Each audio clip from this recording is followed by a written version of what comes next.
I've been with my fiancée Nora, 29F, for 6 years now. We met at a local coffee shop where she was working as a barista. I remember that day clearly. It was a rainy Tuesday morning, and I was running late for work. I ducked into the coffee shop to grab a quick espresso, and there she was, with her warm smile and dark curly hair. I was instantly smitten. Over the next few weeks, I found myself going to that coffee shop every morning, even though it was out of my way. We'd chat while she made my coffee, and I learned that she was working there to put herself through college. After about a month of this daily routine, I finally worked up the courage to ask her out. To my surprise and delight, she said yes. Our first date was at a small Italian restaurant downtown. We talked for hours, closing down the place. I learned about her difficult childhood in foster care, and she listened sympathetically as I talked about the pressures of my job as a software engineer. We hit it off immediately and have been together ever since. I, 32M, work as a software engineer at a large tech company. I come from a middle-class family in the suburbs. My dad was a high school teacher and my mom was a nurse. I had a pretty normal upbringing with them and my older sister Lisa. We weren't rich, but we always had enough. I did well in school, got a scholarship to a good college, and landed a job at a tech startup right after graduation. The startup was eventually acquired by a larger company, which is where I work now. Nora's childhood was much more difficult. She was abandoned as a baby, left at a fire station with no note or identifying information. She never knew her biological parents and spent her entire childhood in the foster care system. She bounced around different homes throughout her childhood, never staying in one place for more than a year or two. Some homes were okay, others were neglectful or even abusive. Early in our relationship, Nora told me about her brother, Alex, 31M. She explained that they weren't biologically related, but had grown up together in the same foster home for several years as teens. According to Nora, they were placed in the home of an older couple when she was 14 and Alex was 16. It was the first stable home either of them had experienced, and they bonded quickly. Nora said they formed a sibling-like relationship, looking out for each other and providing emotional support. Even after they aged out of the system, they stayed in touch and considered each other family. I thought it was sweet that Nora had found family through her difficult childhood. Coming from a close-knit family myself, I couldn't imagine going through life without that support system. I was glad she had Alex, even if they weren't related by blood. Over the years, Alex has been a constant presence in our lives. Nora would often cancel our plans last minute to hang out with him if he called. She'd say things like, "Alex is having a hard time at work and needs someone to talk to," or, "Alex just broke up with his girlfriend and doesn't want to be alone." At first I was understanding. Given their background, I could see why they'd be protective of each other. But as time went on, it started to wear on me. There were countless times when we'd be out to dinner or watching a movie, and Nora would be constantly checking her phone for messages from Alex. She'd frequently invite him on trips we planned together, turning romantic getaways into group hangouts. There were times I felt like the third wheel in my own relationship. Whenever I expressed any frustration about this, Nora would get defensive. She'd accuse me of trying to come between her and her only family. She'd remind me of how I had my parents and sister, while Alex was all she had. It made me feel guilty for even bringing it up. I did my best to accept their close relationship, even though it made me uncomfortable at times. Alex would often crash at our apartment, sometimes even sharing a bed with Nora if I was out of town for work. When I objected to this, saying it seemed inappropriate, Nora brushed off my concerns. She said I was being paranoid and that I should trust her. She insisted it was no different than her sharing a bed with a female friend. Despite the issues with Alex, Nora and I had a good relationship overall. We moved in together after dating for a year. At the time, I was doing well at my job while Nora was still in college. I supported her financially, covering all our expenses, including her tuition. I didn't mind. I wanted her to be able to focus on her studies without the stress of working full-time. Even after she graduated and got a job as a social worker, I continued paying for most things since my salary was much higher. Nora would occasionally bring up feeling guilty about this, but I assured her it wasn't an issue. I was happy to support us, and I knew her work, while not highly paid, was meaningful to her. I proposed to Nora last year on our 5th anniversary. I had it all planned out. A picnic in the park where we had our second date, followed by a surprise party with all our friends and family. She said yes immediately, and we started planning our wedding for this summer. I was excited to start our lives together as a married couple. However, things started to get weird when we began discussing buying a house together. With the wedding coming up, we thought it made sense to invest in a property rather than continuing to rent. I started looking at neighborhoods and crunching numbers to see what we could afford. I suggested putting both our names on the deed, thinking it was the natural thing to do as a married couple. But Nora insisted we add Alex's name as well. I was completely blindsided by this request. When I asked why, she said Alex was her family and she wanted him to have a stake in our home too. She talked about how he'd always struggled financially and this would give him some security. We got into a huge fight about it. I couldn't understand why she would want her brother on the deed to our marital home. It felt like she was prioritizing him over our relationship yet again. Nora accused me of trying to exclude her brother and said I was being selfish. She even suggested that if I really loved her, I would do this for her. I felt like I was going crazy. Was I being unreasonable for not wanting my fiancé's brother on the deed to our home? I tried talking to my friends about it, but they all seemed to think it was weird too. My best friend Mark suggested that maybe Nora and Alex's relationship wasn't as platonic as I thought, but I dismissed that idea. Nora had never given me any reason to doubt her fidelity. Then last week, I ran into Nora's old college roommate Jess at a bar. We got to talking, and I mentioned the house situation, hoping to get her perspective as someone who knew Nora well. Jess looked really uncomfortable and asked if I knew the full story about Nora and Alex. Turns out, Alex isn't Nora's brother at all. They dated for several years as teenagers and were each other's first love. They only started calling each other siblings later on to avoid judgment from others about their unusually close relationship. Jess assumed I knew all this already since Nora and I were engaged. I feel like my whole relationship has been built on a lie. Nora has been referring to her ex-boyfriend as her brother for our entire 6-year relationship. All those times she prioritized him over me or shared a bed with him take on a whole new meaning now. I'm questioning everything. Has their relationship really been platonic this whole time? Why did she feel the need to lie about this for so long? I'm completely lost on what to do. Part of me wants to confront Nora immediately and call off the wedding. But another part wonders if I'm overreacting. Maybe their relationship really is just platonic now, and the lie started as a coping mechanism from their difficult childhoods. I'm supposed to be getting married in 2 months, but now I don't know if I even know the real Nora. Should I end things over this deception or try to work through it? Any advice would be appreciated. Update 1. Thank you all for the advice and support.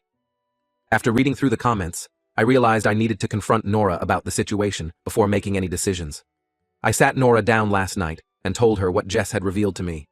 At first, Nora tried to deny it, claiming Jess must have misunderstood or was confused about the timeline.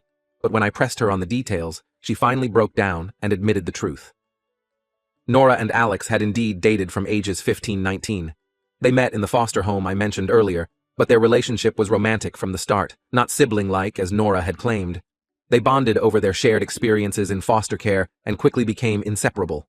Nora went into more detail about their relationship than I really wanted to hear. She talked about how Alex was her first everything, first kiss, first love, first sexual experience. They had plans to get married and even talked about trying to adopt kids who were in the system like they had been. But when they were 19, Alex got into some legal trouble. He started hanging out with a bad crowd and got caught up in a robbery.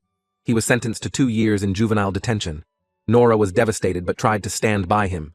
She visited him regularly, and they wrote letters back and forth.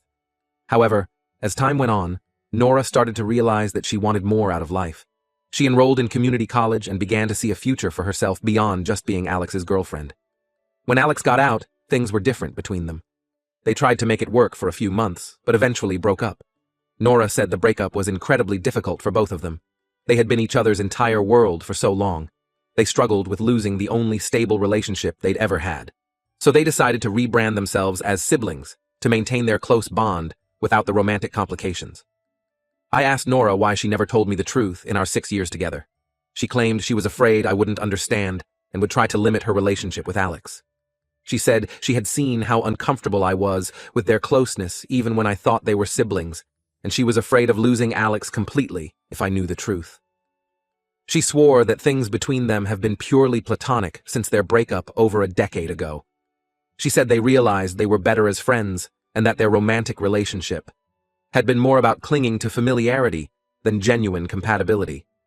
I told Nora that while I could understand the initial lie, I couldn't get past her maintaining the deception for our entire relationship, especially since we were about to get married. I explained that her hiding this made me question what else she might be lying about. Nora broke down crying, begging me not to end things. She promised to cut Alex out of her life completely if that's what it took. She said I was more important to her than anyone, and she couldn't bear to lose me. But at this point, I don't know if I can ever fully trust her again. This wasn't a small white lie or a one-time mistake. This was years of intentional deception about a major part of her life. And even now, I'm not sure I'm getting the full truth. I told Nora I needed some time and space to process everything. I'm staying with my sister Lisa for a few days to clear my head. Lisa has been incredibly supportive, letting me vent and offering advice. She thinks I should end the relationship, saying that trust is the foundation of any marriage, and Nora has completely shattered that.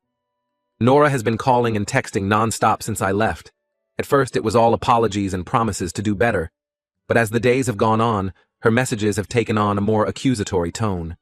She's saying that I'm abandoning her like everyone else in her life, and that if I really loved her, I would forgive her. She's even tried to guilt me by bringing up how much I've supported her financially over the years. I'm still unsure of what to do. On one hand, I love Nora, and we've built a life together over 6 years. I know her childhood trauma has affected her in many ways, and I want to be understanding of that. But on the other hand, this feels like such a fundamental breach of trust. I'm not sure I can move past it, especially with how she's handling the fallout. I've put the wedding planning on hold for now until I figure things out. I called the venue and our vendors to explain the situation. Most have been understanding, though we'll likely lose some deposits if we cancel entirely. My friends and family have been divided in their advice. Some think I should try to work it out with Nora, saying that everyone has a past and that her lie, while big, didn't directly impact our relationship. Others think I should run for the hills, saying that someone who could lie so easily for so long can't be trusted. I'm trying to take some time for myself to really think about what I want. I've started journaling to help process my thoughts and emotions. I'm also considering talking to a therapist to help me work through this. Thank you again for all the support and advice as I navigate this difficult situation. I'll update again once I've made a decision about how to move forward. Update 2. It's been about a week since my last update. In that time, I've done a lot of thinking and had some difficult conversations with Nora.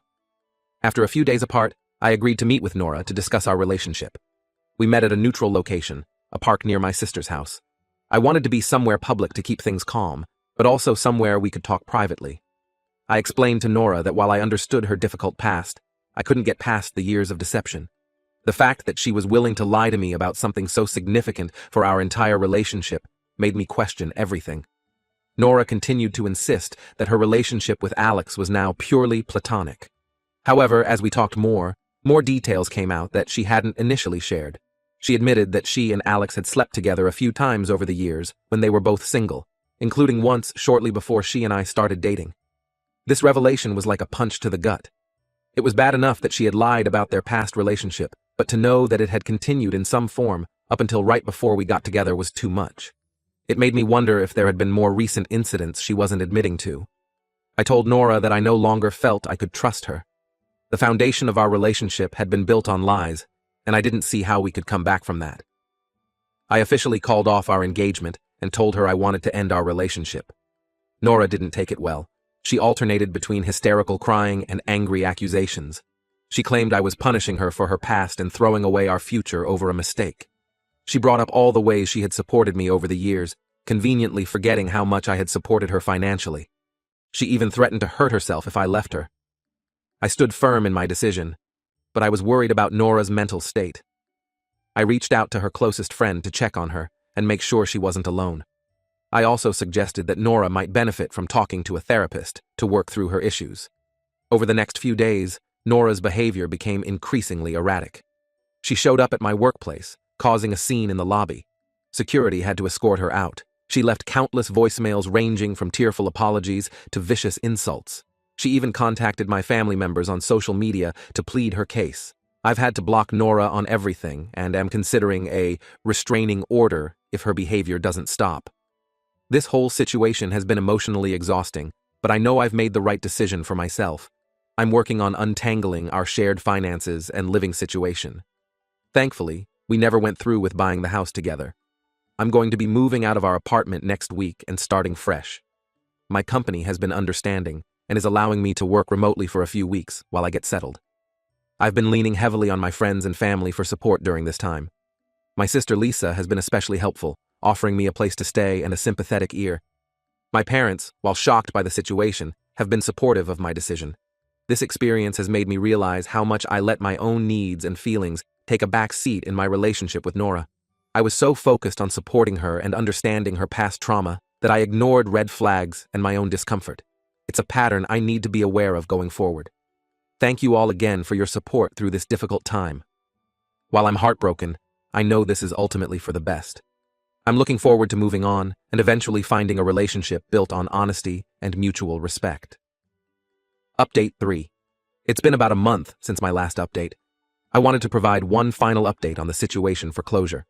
Shortly after my last post, Nora's erratic behavior escalated to the point where I had to file for a temporary restraining order.